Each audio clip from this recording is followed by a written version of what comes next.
Welcome to the fifth part of the Chemical Quantities and Mold Concept unit. This will be the last video in this particular unit. Earlier, I gave an example like this. I said, here's a stack of papers. How could we count those papers without actually counting them? And the solution we came up with is, if we know how much one sheet of paper weighs, we could weigh this stack and do a conversion problem. Or we don't have to know, say, just one sheet of paper. What if we knew how much 500 sheets, one ream of paper weighs? We could use that as a conversion factor, and we could get a count by weighing this stack and multiplying by our conversion factor. Well, in this particular example, there is another way to count this paper without weighing it or without counting it. What if you knew the height of a stack of paper and use that as a conversion factor? So for example, what if I knew that one ream of paper, 500 sheets, equals 2 inches? Then I could measure the height of the paper that I have and do a conversion factor, and I could get a count, pretty accurate count, without having to actually count it. In a similar fashion, that's what we are doing with atoms. We are using equivalences as conversion factors so that we can count without actually having to count. If we were to start counting to the mole, we would be here billions of years before we even got to 1. There's no way to do that, but it's easy to measure the mass of 1 mole if you know some conversions. Well, what about the height? Is there a way to use that?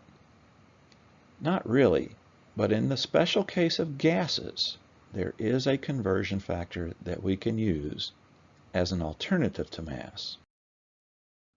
So the mole roadmap actually has 3 legs.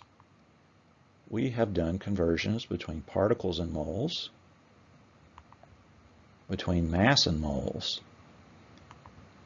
But what about that third part of the mole roadmap? Volume of a gas, parentheses, STP, close parentheses. What does that mean? That's what today's video is about. When working with gases, sometimes it's easier to measure their volume than it is to measure their mass. One way that we often collect gases in the chem lab, for example, is by bubbling them through water. So way over on the right, you'll see a flask, and there's some sort of reaction going on, and maybe one of the products is a gas. That gas is piped off into this beaker full of water, and then it's piped up into, in this particular case, a graduated cylinder. As that gas bubbles into the cylinder, we can measure the volume of the gas bubble. This method is technically known as gas collection by water displacement. It's a very, very common method.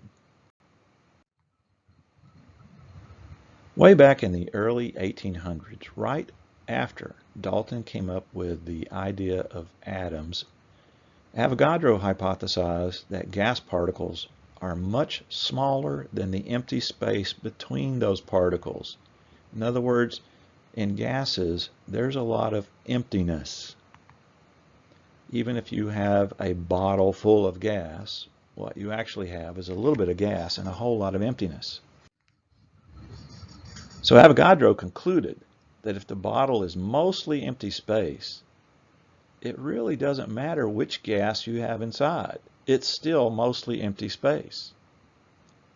If you reverse that, if you have mostly empty space, the number of particles that you actually do have is probably pretty close to the same no matter which gas you have.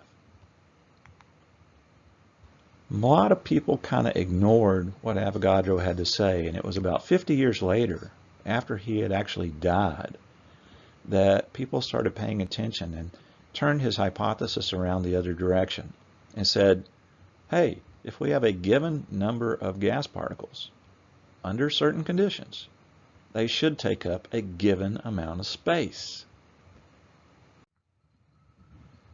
The mole represents a very convenient number to use. In other words, how much space would 1 mole of a gas take up? Well, we have to control the conditions because when you heat a gas up, it expands. If you put pressure on it, it contracts. So if we're going to compare one gas to another, we've got to control those conditions. But basically, at a given temperature and at a given pressure, the same number of gas particles, let's say 1 mole, will occupy approximately the same volume for any given gas. It's not exactly the same, but it's pretty close. So that scientists can compare one gas to another, they came up with something called standard temperature and pressure, or STP for short. So these are conditions under which scientists will do their experiments, get their answers, and then they can compare the results to other scientists doing experiments with other gases. The standard pressure is the pressure on a given day around 1 atmosphere. So 1 atmosphere is the pressure at sea level over the course of a year. The average pressure in metric units, it is 101,000 pascals. Those pascals are really small, so we usually use kilopascals. So standard pressure is 1 atmosphere or 101.3 kilopascals. Now, temperature, you might think, again, you would use something pretty standard that your normal laboratory might have, like say 25 Celsius. And that is, in fact, the standard temperature for things like liquids and solids. But for gases, there was a problem. Because gases are typically collected through gas displacement, some of the gas that's in the cylinder are actually water vapor molecules, and we want to get rid of those. We don't want to count those in our experiment. So to get rid of the water molecules, the vessel is cooled down to the freezing point of water. So you put ice in there, you cool it off, you get it down to 0 degrees Celsius, and that is the standard temperature for comparison of gases. So standard temperature for gas is 0 degrees Celsius. On the Kelvin scale, that would be 273 kelvins. So if we have a given number of gas particles, let's say 1 mole, they should occupy about the same amount of space for any given gas under these controlled conditions. It turns out that for any given gas under STP conditions, 1 mole of that gas occupies about 22.4 liters. It's not exactly the same from gas to gas, but it's pretty close. So for our purposes, we are going to use that as a constant, and we'll call it the molar volume.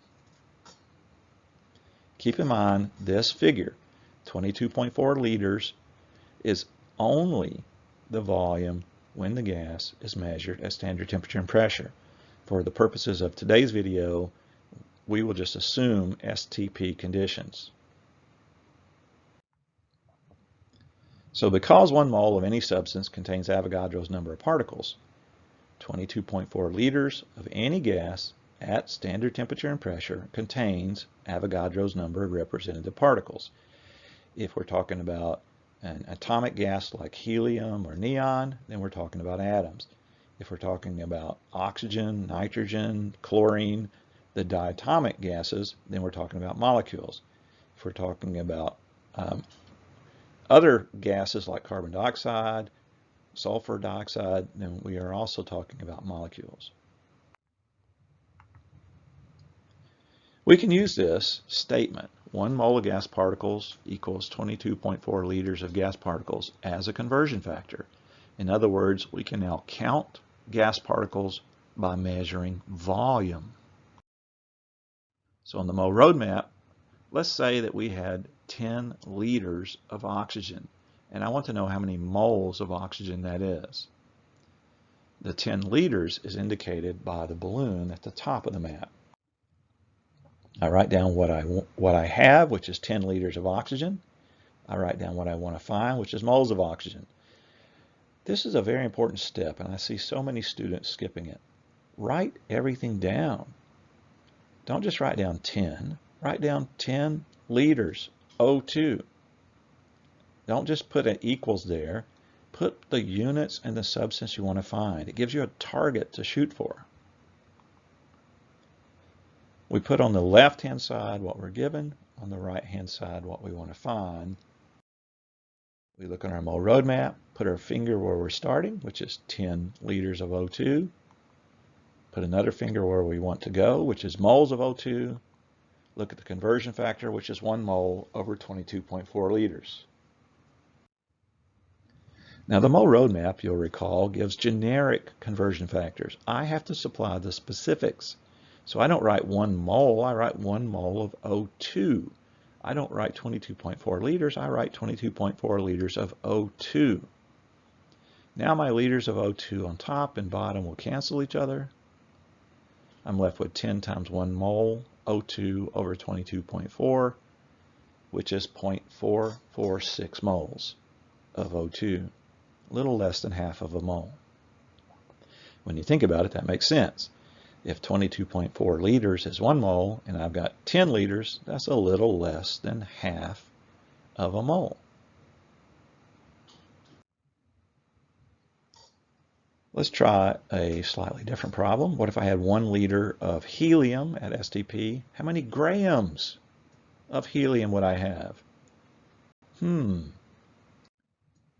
Well, if you take a quick look at the mole roadmap, you'll see that this is simply a 2-step conversion problem. We'll convert from liters to moles, and then from moles to grams.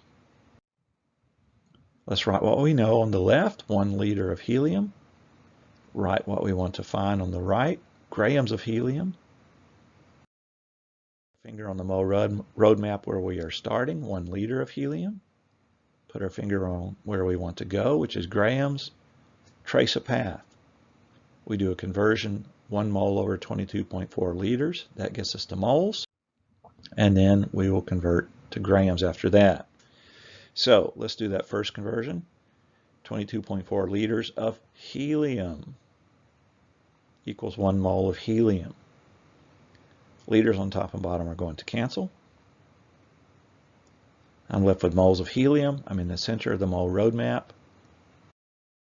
Grams, so I'm going to have to keep going. I do another conversion. I get molar mass over 1 mole. Now I could stop at this point and get an answer and then multiply my answer by the second fraction. I'm just going to write the second fraction all in the same line. The roadmap says molar mass over 1 mole. I supply the specifics.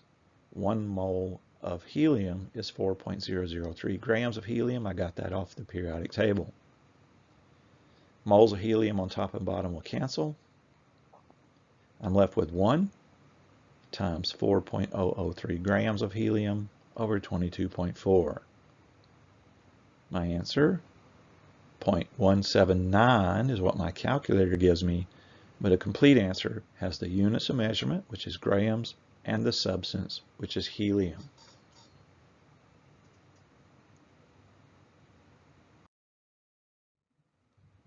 We could do 2-step conversions between liters and particles. We could go all the way from liters to particles or particles to liters, but I'll leave that up for you to figure out. It's just a matter of following the mole roadmap.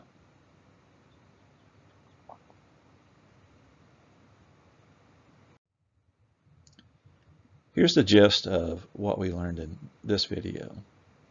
To measure a substance, you can count it, you could weigh it or take its mass, or you could determine its volume.